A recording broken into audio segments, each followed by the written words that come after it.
Hello viewers, আশা করি সবাই ভালো আছেন। তো আজকে দেখাবো অ্যাকচুয়ালি ভোজপাতা কী, এটা দেখতে কীরকম আর কোথায় পাওয়া যায়। তো প্রত্যেকটা ভিডিও আমরা যেগুলো দিই, এগুলো প্রত্যেকটা ভিডিওর এক একটা কাজের জন্য প্রত্যেকগুলোতেই ভোজপত্র জরুরি। এক কথায় আপনি তান্ত্রিক লাইনে যেই কাজই করেন তাতে ভোজপত্র জরুরি। আর ভোজপত্র কোথায় পাওয়া যায়, স্ক্রিনে যেই ছবিটা দেখতে পাচ্ছেন এটাই হচ্ছে ভোজপত্র। ভোজপত্র দেখতে অবিকল এরকম, মানে এটাই ভোজপাতা, ঠিক আছে। দেখতে কীরকম স্ক্রিনে দিয়ে দিছি। ভোজপাতা হইতেছে ভোজ গাছের ছাল বা ভোজ গাছের বাকল থেকে একটা পেপার তৈরি করা হয়, যেটাতে সাধারণত তাবিজ লেখে। কোথায় পাওয়া যায়? এটা হচ্ছে দশকর্মা দোকানে পাওয়া যায়, অর্থাৎ যে সকল দোকানে কবিরাজি জিনিসপত্র বিক্রি করা হয় ওইখানেই আপনি পাবেন এই ভোজপাতা, আদারওয়াইজ অন্য কোথাও পাবেন না। তো আশা করি বুঝতে পেরেছেন। এগুলো এক পিসের দাম বড় জোর 20 টাকা পড়তে পারে, বড় জোর 20 টাকা, এর বেশি না। তো আশা করি বুঝতে পেরেছেন।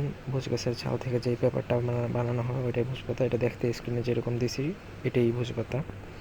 এরকম দেখেই কিনবেন। আর সাধারণত পাওয়া যায় তো বলেই দিলাম যে এটা অন্য কোথাও পাইলে পাইতে পারেন, আমি জানি না, তবে মানে দশকর্মা দোকান ছাড়া অন্য কোথাও পাওয়া যায় না আমার জানা মতে। তো সবাই ভালো থাকবেন, সুস্থ থাকবেন। আশা করি ভোজপাতা সম্পর্কে আর কোনো কমেন্ট করবেন না, সবাই জেনে গেছেন। ধন্যবাদ সবাইকে, আল্লাহ হাফেজ।